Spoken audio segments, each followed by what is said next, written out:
Hello everyone. आज की इस क्लास में समाजशास्त्र से संबंधित महत्वपूर्ण प्रश्नों को कराया जाएगा। क्लास शुरू इससे पहले आप सभी इस वीडियो को ज्यादा से ज्यादा लोगों के साथ शेयर जरूर कर दीजिए। एक इन्फॉर्मेशन है, समाजशास्त्र से संबंधित सभी परीक्षाओं के लिए यहाँ पर प्रैक्टिस सेट एंड सोशियोलॉजी के नोट्स पीडीएफ फॉर्मेट में प्रोवाइड कराए जा रहे हैं। यहाँ पर एक आप नंबर देख सकते हैं, व्हाट्सएप नंबर है 790-555-3851। इससे जुड़े कोई भी जानकारी चाहते हैं तो दिए गए व्हाट्सएप नंबर पर आप मैसेज करके पूछ सकते हैं। बात की जाए आपके असिस्टेंट प्रोफेसर एग्जाम के लिए फर्स्ट पेपर के जीएस के प्रैक्टिस सेट के, तो इस प्रैक्टिस सेट में आपको प्रश्नों की संख्या 1000 से ज्यादा देखने को मिलेगी, जिसका प्राइस पहले 199 था, जिसे कम करके 149 कर दिया गया है। And MP assistant professor exam का प्रैक्टिस सेट, इसमें आपको 15 टोटल प्रैक्टिस सेट देखने को मिलेंगे। प्रश्नों की संख्याओं की बात की जाए तो इसमें 750 प्रश्न आपको देखने को मिल जाएंगे और जिसका प्राइस 120 रुपए है। राजस्थान असिस्टेंट प्रोफेसर का जो जीएस पेपर है उसका प्रैक्टिस सेट भी आ गया है। कोई भी जानकारी चाहते हैं तो दिए गए व्हाट्सएप नंबर 790-555-3851 पर आप मैसेज करके पूछ सकते हैं। बस थोड़ी ही देर में क्लास शुरू होने वाली है। आप सभी इस वीडियो को ज्यादा से ज्यादा लोगों के साथ शेयर जरूर कर दीजिए। 475 तक प्रश्न हो गए थे, उसके बाद के 25 प्रश्न आज के इस क्लास में कराए जाएंगे एंड उसके बाद फिर रिवीजन क्लास शुरू हो जाएगी। यहां तक हो गया था। चलिए अब देखिए, यहाँ पर प्रश्न है, टीके उमन ने नगरीय परिवारों का अंतर बताया है किसके आधार पर। यहाँ पर देखिए विकल्प दिए गए हैं, आय के साधन तथा बदलते हुए मूल्यों के प्रतिमानों के आधार पर, सत्ता की संरचना के आधार पर, नगरीय सामाजिक वातावरण तथा सामाजिक पारिस्थितिकी के आधार पर, या फिर उपयुक्त सभी के आधार पर। टीके उमन ने नगरीय परिवारों का अंतर इनमें से किसके आधार पर बताया है। आय के साधन तथा बदलते हुए मूल्यों के प्रतिमानों के आधार पर, सत्ता की संरचना के आधार पर, नगरीय सामाजिक वातावरण तथा सामाजिक पारिस्थितिकी के आधार पर। यहाँ पर ये सभी आधार हो जाएंगे। ठीक है, डी यहाँ पर राइट आंसर हो जाएगा। प्रश्न है, नगर के चारों ओर घेरने वाले ग्रामीण क्षेत्रों को क्या कहा जाता है। उपनगर, पृष्ठ प्रदेश, नगरीय पड़ोस या फिर मलिन बस्ती। नगरों के चारों ओर घेरने वाले ग्रामीण क्षेत्रों को क्या कहा जाता है। उपनगर, पृष्ठ प्रदेश, नगरीय पड़ोस, मलिन बस्ती। यहाँ पर विकल्प दिया गया है। सही विकल्प यहाँ पर उपनगर होगा। ठीक है, उपनगर होगा। विकल्प ए यहाँ पर इस प्रश्न का सही उत्तर हो जाएगा। प्रश्न है, नगरीकरण से संबंधित उप संवैधानिक सिद्धांत का निरूपण किसके द्वारा किया गया है। Fisher, Burgess, Louis Wirth, Galpin. यहाँ पर विकल्प दिए गए हैं। नगरीकरण से संबंधित उप संवैधानिक सिद्धांत का निरूपण किसने किया है। Fisher, Burgess, Louis Wirth, Galpin. यहाँ पर विकल्प दिए गए हैं। कौन सा विकल्प यहाँ पर राइट होगा, बर्गेस होगा। बी यहाँ पर इस प्रश्न का सही उत्तर हो जाएगा। प्रश्न है, निम्न में से कौन सी विशेषता नगरीयता की नहीं है। विभिन्नता, सामाजिक संबंधों की खंडीकृत विशेषताएं, भाग्यवादी समुदाय, अंतर्निर्भरता की उच्च मात्रा। नगरीयता की नहीं है पूछा जा रहा है, भाग्यवादी समुदाय नहीं होगा। ठीक है, भाग्यवादी समुदाय नहीं होगा। सी यहाँ पर राइट आंसर हो जाएगा। प्रश्न है, नगरीय विश्लेषण में पारिस्थितिकी उपागम के विकास का श्रेय किसे जाता है। फ्रैंकफर्ट स्कूल को, वियना स्कूल को, शिकागो स्कूल को, या फिर इनमें से कोई भी नहीं। नगरीय विश्लेषण में पारिस्थितिकी उपागम के विकास का श्रेय किसे जाता है। शिकागो स्कूल, शिकागो होगा यहाँ पर। सी यहाँ पर राइट आंसर हो जाएगा। प्रश्न है, निम्न में से किसने कहा है कि सामूहिक प्रतिनिधानों का आंतरिकरण करना ही समाजीकरण है। Durkheim, Johnson, Freud, Auguste Comte. सामूहिक प्रतिनिधानों का आंतरिकरण करना ही समाजीकरण है। अब देखिए, समाजीकरण आई है, ये बात आती है इसकी, तो समाजीकरण से संबंधित कुछ महत्वपूर्ण जो बातें हैं जिन्हें जानना जरूरी है आपके लिए, कुछ विशेषताओं से जुड़े हुए प्रश्न आते हैं समाजीकरण से संबंधित। तो बात अगर की जाए समाजीकरण की, सबसे पहले बात किसके द्वारा की गई है, जॉर्ज हर्बर्ट मीड के द्वारा की गई है। ठीक है, सबसे पहले जॉर्ज हर्बर्ट मीड ने समाजीकरण की बात की थी। अच्छा, समाजीकरण कैसी प्रक्रिया है? तो यह एक सीखने की प्रक्रिया है। चूंकि सीखने की प्रक्रिया है तो यह समाजीकरण जीवन प्रयत्न चलती है प्रक्रिया। जीवन प्रयत्न चलेगी तो समाजीकरण कैसी हो जाएगी? गतिशील प्रक्रिया हो जाएगी। समाजीकरण की प्रारंभिक अवस्था कौन सी होती है? किस तरीके से प्रश्न पूछा जाता है? तो समाजीकरण की प्रारंभिक अवस्था बाल्यावस्था है। महत्वपूर्ण अवस्था समाजीकरण की कौन सी है? बाल्यावस्था से किशोरावस्था है। और पार्सन्स ने समाजीकरण की महत्वपूर्ण अवस्था किशोरावस्था को बताया है।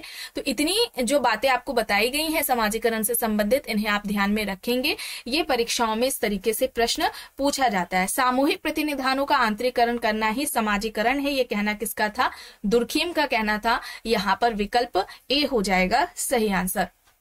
प्रश्न है, किसके अनुसार पुनर्समाजीकरण पुनर्शिक्षा विचारधारा को परिवर्तित करने या विचारों को सुधारने के रूप में हो सकता है? ये बात किसके द्वारा कही गई है? पार्सन्स, ब्रूमैन, सेल्जनिक, हक्सले या फिर इनमें से कोई भी नहीं। पुनर्समाजीकरण पुनर्शिक्षा विचारधारा को परिवर्तित करने या विचारों को सुधारने के रूप में हो सकता है, ये बात किसके द्वारा कही गई है? सही विकल्प क्या होगा? सही विकल्प यहाँ पर ब्रूम एंड सेल्जनिक होगा। ठीक है, सही विकल्प यहाँ पर ब्रूम एंड सेल्जनिक होगा। बी यहाँ पर राइट आंसर हो जाएगा। प्रश्न है, हिंदू सोशल ऑर्गेनाइजेशन शीर्षक पुस्तक किसने लिखी? एम.एस. श्रीवास्तव, एम.एस. गोरे, योगेंद्र सिंह, पी.एन. प्रभु यहाँ पर विकल्प है। हिंदू सोशल ऑर्गेनाइजेशन, यह पुस्तक किसके द्वारा लिखी गई है? किसकी है पुस्तक हिंदू सोशल ऑर्गेनाइजेशन? पी.एन. प्रभु की है। पी.एन. प्रभु यहाँ पर विकल्प डी हो जाएगा सही आंसर। प्रश्न है, भारत में विवाह एवं परिवार पुस्तक के लेखक कौन है? Morgan, S C. दुबे, कपाड़िया, मजूमदार यहाँ पर विकल्प है। भारत में विवाह एवं परिवार किसके द्वारा पुस्तक लिखी गई है? Marriage and family in India किसके द्वारा पुस्तक लिखी गई है? भारत में विवाह एवं परिवार किसकी पुस्तक है? कपाड़िया की, के.एम. कपाड़िया। यहां पर विकल्प सी हो जाएगा सही आंसर। प्रश्न है, अपराध का कौन सा सिद्धांत सुखवाद पर आधारित है? शास्त्रीय सिद्धांत, समाजवादी सिद्धांत, प्रारूपवादी सिद्धांत या फिर समाजशास्त्रीय सिद्धांत? अपराध का कौन सा सिद्धांत सुखवाद पर आधारित है? सही विकल्प यहाँ पर शास्त्रीय सिद्धांत होगा। विकल्प ए होगा यहाँ पर सही आंसर। प्रश्न है, निम्नलिखित में से कौन व्यक्तिगत प्रलेख नहीं है? सार्वजनिक संगठनों की रिपोर्ट, जीवन इतिहास, पत्र, डायरी। व्यक्तिगत प्रलेख नहीं है ये पूछा जा रहा है, तो यहाँ पर सार्वजनिक संगठनों की रिपोर्ट नहीं होगा। ठीक है, बाकी सारे हैं। यहाँ पर ऑप्शन ए हो जाएगा सही आंसर। प्रश्न है, किसने कहा है कि परिवर्तन में मूल्य महत्वपूर्ण है? Max Weber, Karl Marx, Arnold Toynbee, Talcott Parsons यहाँ पर विकल्प है। परिवर्तन में मूल्य महत्वपूर्ण है, ये बात किसके द्वारा कही गई है? पार्सन्स के द्वारा। विकल्प डी हो जाएगा यहाँ पर राइट आंसर। ठीक है, डी यहाँ पर सही आंसर है। प्रश्न है, निम्नलिखित में से कौन एक वैदिक अध्ययन पद्धति का गुण है? गहन और सूक्ष्म अध्ययन, इकाई से संबंधित पूर्ण ज्ञान, व्यक्तिगत अनुभव में वृद्धि या फिर ये सभी? राइट आंसर क्या होगा? ओके, यहाँ पर देखिए प्रश्न है कि किसने मत व्यक्त किया है कि संयुक्त परिवार वह आधारशिला है जिस पर हिंदू सामाजिक संगठन निर्मित है? संयुक्त परिवार वह आधारशिला है जिस पर हिंदू सामाजिक संगठन निर्मित है। राधाकृष्णन, पी.एन. प्रभु, पी.वी. काणे, के.एम. पाणिकर यहाँ पर विकल्प दिए गए हैं। संयुक्त परिवार वह आधारशिला है जिस पर हिंदू सामाजिक संगठन निर्मित है, यह बात किसके द्वारा कही गई है? यहाँ पर सही होगा पी.एन. प्रभु। ठीक है, पी.एन. प्रभु होगा। बी यहाँ पर राइट आंसर हो जाएगा। प्रश्न है, अब यहाँ पर देखिए वैदिक अध्ययन पद्धति का गुण पूछा जा रहा है, उसकी विशेषताएं पूछी जा रही है। यहाँ पे देखिए गहन और सूक्ष्म अध्ययन, इकाई से संबंधित पूर्ण ज्ञान, व्यक्तिगत अनुभव में वृद्धि या फिर ये सभी? वैदिक अध्ययन पद्धति का गुण क्या है? यहाँ पर ये सभी होंगे, गहन और सूक्ष्म अध्ययन, इकाई से संबंधित पूर्ण ज्ञान, व्यक्तिगत अनुभव में वृद्धि। यहाँ पर ये सारे होंगे। डी यहाँ पर राइट होगा। प्रश्न है, जब समग्र की सभी इकाइयों को इस प्रकार व्यवस्थित किया जाता है कि प्रत्येक इकाई के चुनाव की समान संभावना प्राप्त हो तो उसे क्या कहा जाएगा? उद्देश्यपूर्ण निर्देशन, दैव निर्देशन, स्तरित निर्देशन या फिर गुच्छ निर्देशन? क्या होगा यहाँ पर? जब समग्र की सभी इकाइयों को इस प्रकार व्यवस्थित किया जाता है कि प्रत्येक इकाई के चुनाव की समान संभावना हो तो उसे हम क्या कहेंगे? ये निर्देशन कौन सा होगा? दैव निर्देशन कहलाएगा। यहाँ पर बी विकल्प सही हो जाएगा। प्रश्न है निम्नलिखित में से कौन सा एक कथन जाति के लिए सही नहीं है? जाति के लिए सही नहीं है पूछा जा रहा है। विशेषताएं यहाँ पर दी गई हैं जाति व्यवस्था से संबंधित। देखिए, जाति व्यवस्था में भोजन पर प्रतिबंध पाए जाते हैं, जाति व्यवस्था जन्म पर आधारित है, जाति व्यवस्था में संसरण पाया जाता है, जाति व्यवस्था में संसरण नहीं पाया जाता है। तो सही क्या होगा? देखिए, जाति व्यवस्था में भोजन संबंधी प्रतिबंध होते हैं, बिल्कुल सही है। जाति व्यवस्था जन्म पर आधारित होती है, बिल्कुल सही है। और जाति व्यवस्था कैसी है? ये प्रदत्त परिस्थिति के अंतर्गत आएगी। जाति व्यवस्था में संसरण पाया जाता है, ये सही है। जाति व्यवस्था में संसरण नहीं पाया जाता है, ये यहाँ पर गलत हो जाएगा। ठीक है, ए बी सी यहाँ पर सही है, लेकिन डी यहाँ पर गलत हो जाएगा। जाति व्यवस्था की बात की जाए तो सबसे पहले कास्ट सिस्टम की व्यवस्थित तरीके से बात किसके द्वारा की गई थी? G.S. घुरिये के द्वारा की गई थी। Caste, class and occupation. Caste, class and occupation में जाति व्यवस्था पर सबसे पहले व्यवस्थित तरीके से बात करने वाले G.S. घुरिये हैं, और G.S. घुरिये ने जाति व्यवस्था से संबंधित 6 विशेषताएं बताई थी। चलिए अब आगे देख लेते हैं। यहाँ पर प्रश्न है, अनेक संस्कृतियों में से कुछ व्यक्तियों के निश्चित सामाजिक संबंधों में एक दूसरे से औपचारिक दूरी बनाए रखने की आवश्यकता को क्या कहा जाता है? परिहास व्यवहार, परिहार व्यवहार, सहप्रसवता या सहकष्टी या फिर पितृस्वस्ते। यहाँ पर क्या होगा? कई संस्कृतियों में कुछ व्यक्तियों के निश्चित सामाजिक संबंधों में एक दूसरे से औपचारिक दूरी बनाए रखने की जो जरूरत होती है, आवश्यकता होती है, उसे हम क्या कहेंगे?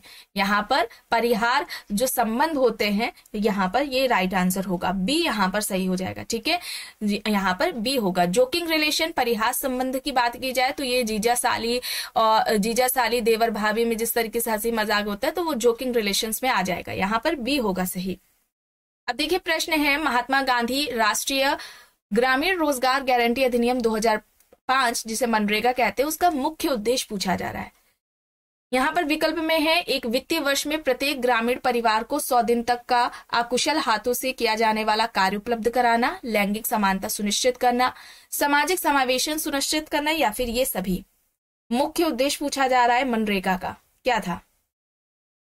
एक वित्तीय वर्ष में प्रत्येक ग्रामीण परिवार को 100 दिन तक का अकुशल हाथों से किया जाने वाला कार्य उपलब्ध कराना, लैंगिक समानता सुनिश्चित करना, सामाजिक समावेशन सुनिश्चित करना। यहाँ पर ये सभी हो जाएंगे, डी यहाँ पर राइट आंसर हो जाएगा। प्रश्न है, कथन और कारण दिए गए हैं। देखिए कथन है, हम संस्था के एक घटक सदस्य नहीं बन सकते, कारण संस्था कार्य करने का एक व्यवस्थित तरीका है। सही क्या होगा? संस्था के हम सदस्य नहीं बन सकते, संस्था कार्य करने का एक तरीका है, व्यवस्थित तरीका है। यहाँ पर कथन और कारण दोनों ही सही हैं, और जो कारण है ये कथन की सही व्याख्या है। यहाँ पर ऑप्शन ए हो जाएगा सही आंसर। प्रश्न है, निम्नलिखित संगठनों में कौन प्रतिस्पर्धा और संघर्ष पर आधारित है? नातेदारी संगठन, एक धार्मिक संगठन, एक औद्योगिक संगठन, या फिर एक सजातीय संगठन। निम्न संगठनों में कौन प्रतिस्पर्धा और संघर्ष पर आधारित है? सही विकल्प यहाँ पर क्या होगा? औद्योगिक संगठन। ठीक है, औद्योगिक संगठन होगा, सी यहाँ पर राइट आंसर हो जाएगा।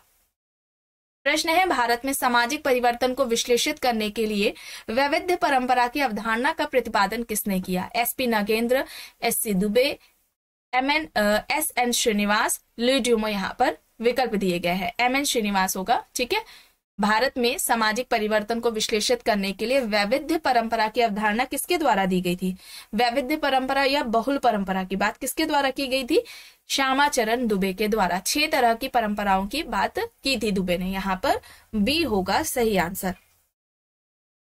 प्रश्न है, पुस्तक से संबंधित अंडरस्टैंडिंग डिजिटल कल्चर किसकी है पुस्तक? ये विकल्प में है Ogburn and Nimkoff, Vincent Miller, Peter Worsley, Karl Polanyi. किसकी पुस्तक है understanding digital culture? Understanding digital culture किसकी है? विसेंट मिलर की। किसकी है? विसेंट मिलर की है। यहाँ पर बी हो जाएगा सही आंसर। प्रश्न है, कौन सा सत्य है? सही बताना है। गरीबी का कारण बेकारी है, बेकारी का कारण गरीबी है, गरीबी और बेकारी दोनों एक दूसरे के कारण और परिणाम है, या फिर इनमें से कोई भी नहीं। सही पूछा जा रहा है, तो गरीबी और बेकारी दोनों ही एक दूसरे के कारण और परिणाम है। यहाँ पर सी होगा विकल्प सही। ठीक है, सी यहाँ पर राइट आंसर हो जाएगा। प्रश्न है, निर्धनता की संस्कृति सिद्धांत में क्या देखने को हमें मिलता है? संरचनात्मक दशाओं को निर्धनता के कारक के रूप में पहचाना गया है। श्रम के शोषण को निर्धनता के कारक के रूप में पहचाना गया है, प्रतिभा और कौशल के अभाव को निर्धनता के कारक के रूप में पहचाना गया है, या फिर व्यक्तियों अथवा समूहों की अभिवृत्तियों, विश्वासों और व्यवहार को निर्धनता के कारक के रूप में पहचाना गया है। सही क्या होगा? संरचनात्मक दशाओं को निर्धनता के कारक के रूप में पहचाना गया है। यहाँ पर विकल्प ए होगा सही। ठीक है, विकल्प ए यहाँ पर राइट आंसर होगा। निर्धनता की संस्कृति की अवधारणा किसके द्वारा दी गई है, यह आपको कमेंट बॉक्स में बताना है। अब देखिए प्रश्न है, निम्नलिखित में से जो सामाजिक विघटन के लक्षण को व्यक्त नहीं करता है उसको चिन्हित कीजिए। विकल्प में यहाँ पर दिया गया है प्रकारों का एक समूह का हस्तांतरण, भूमिकाओं में संघर्ष, एकाम्य का ह्रास्य, व्यक्तिवादी प्रवृत्ति का पतन। सामाजिक विघटन के लक्षण को जो व्यक्त नहीं करता है वो बताना है। यहाँ पर क्या होगा? व्यक्तिवादी प्रवृत्ति का पतन नहीं होगा। ठीक है, व्यक्तिवादी प्रवृत्ति का नहीं होगा, सामाजिक विघटन की बात हो रही है ना, तो यहाँ पर विकल्प डी हो जाएगा सही। आखिरी प्रश्न है, सामाजिक संगठन और सामाजिक समूह क्या है? एक दूसरे से पृथक नहीं होते हैं, एक दूसरे से पृथक होते हैं, एक दूसरे से जुड़े रहते हैं, या फिर ये सदैव एक दूसरे के निकट सहयोग करते हैं।